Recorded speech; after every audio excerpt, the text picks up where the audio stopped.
السلام علیکم ورحمۃ اللہ وبرکاتہ نحمده ونصلی علی رسولہ الکریم اما بعد۔ آج کا سبق سن لیجئے، سبق نمبر 1058۔ یہ ایک اصلاحی سبق ہے، ایک خط ہے کسی خاتون کا اور اس کا جواب ہے۔ بہت دھیان سے سنیے، خاص طور سے جوان لڑکے لڑکیاں ضرور سنیں اسے تاکہ پریشانی میں مبتلا نہ ہو۔ اور یہ پورا خط میں نے میری کتاب بکھرے بوتی جلد 5 میں صفحہ 1 کے اوپر لکھ دیا ہے، لیکن آج کل اس قسم کے خطوط اور آ رہے ہیں، اس لیے یہ سبق دے رہا ہوں۔ لمحوں نے خطا کی تھی، صدیوں نے سزا پائی۔ بعض غلطیاں ایسی ہو جاتی ہیں کہ جس کی وجہ سے صدیوں جو ہے وہ سزائیں پاتی رہتی ہیں۔ آج کل نوجوان لڑکے لڑکیاں عشق کر کے شادیاں کرنے کی کوشش کرتے ہیں، یہ ہماری شریعت میں اس کی کوئی گنجائش نہیں ہے۔ بچیاں ہماری بہت بھولی بھالی ہوتی ہیں، اور لڑکے جو ہوتے ہیں وہ زیادہ شریر ہوتے ہیں عام طور سے۔ کبھی کبھی الٹا معاملہ بھی ہوتا ہے، لیکن عام طور سے یہ ہوتا ہے کہ بچیاں یہ سیدھی سادی بھولی بھالی گھریلو زندگی گزاری ہوئی ہوتی ہے یا اسکول میں پڑھی ہوئی ہوتی ہے، وہ لڑکوں کی چالاکیاں نہیں سمجھ سکتی۔ اس لیے انسان بعض اوقات ایسی غلطیاں کر بیٹھتا ہے جو پوری زندگی کے لیے اسے بہت خون کے آنسو رونے پڑتے ہیں۔ ان غلطیوں میں سے ایک بہت بڑی غلطی یہ ہے کہ عورت یا لڑکی کسی نامحرم مرد سے اپنے ذاتی معاملات پر باتیں کرنی شروع کر دے۔ اس کی ابتدا کتنی خلوص پر مبنی کیوں نہ ہو، اس کی انتہا ہمیشہ بری ہوتی ہے۔ بعض لڑکیاں اپنے ماں باپ سے باتیں کرنے میں دشواری محسوس کرتی ہیں، نہیں کوئی ایسی بہن ہوتی ہے جو رازدار بن سکے، لہذا وہ اپنے کسی کزن یا سہیلی کے بھائی سے یا محلے دار لڑکے سے یا کلاس فیلو سے بات کر بیٹھتی ہے۔ مرد اور لڑکے بڑے فراغ دلی سے اس کی بات سنتے ہیں، اس کی مدد کرتے ہیں، مگر ساتھ ہی ساتھ اس لڑکی میں دلچسپی لینا بھی شروع کر دیتے ہیں۔ شروع میں تو دونوں فریقین کو اس بات چیت میں کوئی قباحت نظر نہیں آتی، لیکن وقت کے ساتھ ساتھ دونوں میں ناجائز تعلقات کی صورت بن جاتی ہے۔ آج کل کے نوجوان لڑکے بھولی بھالی لڑکیوں کو جال میں پھنسانے اور ان کو دانا ڈالنے میں مہارت حاصل کر چکے ہیں۔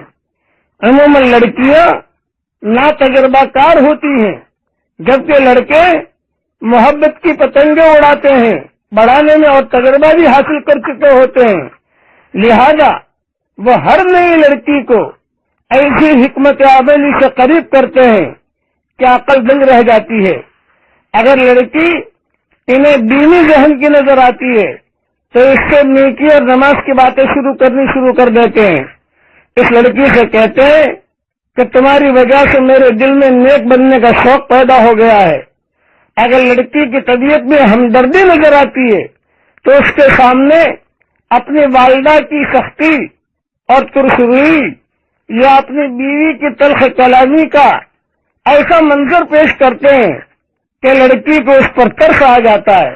وہ سوچتی ہے کہ اگر میں اس سے بات نہیں کروں گی تو یہ لڑکا کہیں خودکشی نہ کر لے۔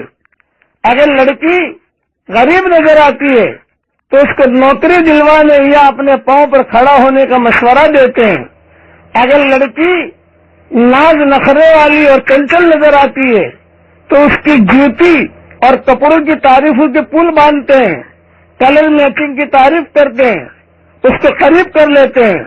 جو لڑکی دکھنے میں عام سی شکل و صورت رکھتی ہو اس کو کہتے ہیں کہ صاحب تمہارے چہرے پر تو سادگی کا نور نظر آتا ہے۔ جو لڑکی عمر میں بڑی ہو جائے اس کو کہتے ہیں کہ تمہارے چہرے پر بڑی معصومیت ہے۔ جو لڑکی بے وقوف نظر آئے اس کی عقل مندی کی خوب تعریفیں کرتے ہیں. جو لڑکی موٹی ہو اسے کہتے ہیں کہ آپ کی صحت مندی کا راز کیا ہے، ہمیں بھی بتائیں، آپ کون سا وٹامن استعمال کرتی ہیں. اگر کچھ اور سمجھ میں نہ آئے تو کہتے ہیں کہ میرے دل میں آپ کا بڑا احترام ہے، آپ کی شرافت مجھے اچھی لگی ہے. غرض کوئی نہ کوئی ایسی باتیں کرتے ہیں جو اس لڑکی کی دکھتی رگ ہوتی ہے، اور وہ لڑکی محسوس کرے کہ مجھے بھی کوئی چاہنے والا ہے. ساتھ ہی یہ لڑکے یہ بھی یقین دہانی کرواتے ہیں کہ میں عام لڑکوں کی طرح نہیں ہوں، میں تو کسی سے بات ہی نہیں کرتا، پتہ نہیں کیوں میرے دل میں آپ کا بڑا مقام ہے. جب لڑکی بات چیت کرنے لگ جاتی ہے پھر آہستہ آہستہ اسے شیشے میں اتارنے کی کوشش کرتے ہیں.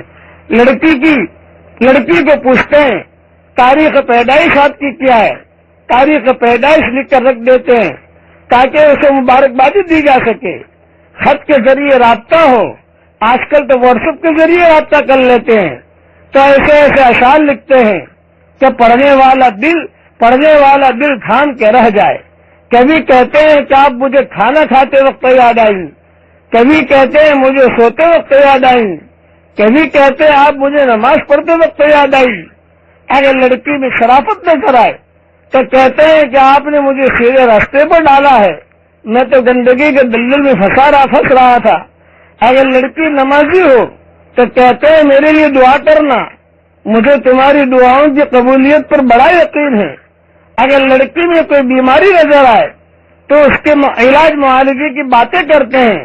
مقصد یہ ہوتا ہے کہ کوئی ایسی بات کی جائے جو لڑکی کو اچھی لگے، اور وہ بھی کوئی بات کرے پھر بات سے بات بڑھے.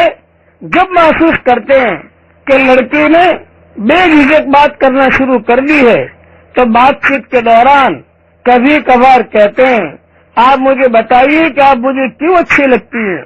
جب دیکھتے ہیں کہ اس نے مسکرا کر دیکھا تو کہتے پلیز آپ مجھے یاد نہ آیا کریں، میری نیت صاف ہے، ایسا نہ ہو کہ مجھے آپ کو بھلانا مشکل ہو جائے. کبھی کبھی بات چیت کے دوران کہتے ہیں کہ حیرانگی کی بات ہے کہ میری اور آپ کی پسند اور ناپسند بہت ملتی ہے. کبھی کبھی یہ کہتے ہیں کہ آپ بہت عقل مند ہیں، آپ نے فلاں مشورہ بڑا ہی اچھا دیا. کبھی صاف لفظوں میں پھر آخر میں کہہ دیتے ہیں میں آپ کو اپنانا چاہتا ہوں. یہ ساری کی ساری شیطانی باتیں ہوتی ہیں، شیطان کی سکھائے ہوئے جھوٹے الفاظ ہوتے ہیں. اس لیے لڑکیاں ذہن میں رکھیں، یہ میں نے مختصر بیان کیا ہے. جلد 5 میں ضروری مضمون پڑھ لیں اور اپنے آپ کی حفاظت کریں، عشق عاشقی کے چکر میں نہ پڑیں. استخارہ کرتے رہیں، ہر نماز کے بعد یہ دعا مانگ لیں اللہم احسن عاقبتنا فی الامور کلہا واجرنا من خزی الدنیا وعذاب الآخرہ. تو جہاں خیر مقدر میں ہوگی اللہ آپ کا رشتہ وہاں کرائے گا. اللہ تعالی بچیوں کی بھی حفاظت کرے اور لڑکوں کی بھی حفاظت کرے، اور ماں باپ کی مرضی کے مطابق انہیں شادیاں کرنے کی توفیق عطا فرمائے. آمین آمین. والسلام علیکم ورحمۃ اللہ وبرکاتہ. وآخر دعوانا ان الحمد للہ رب العالمین.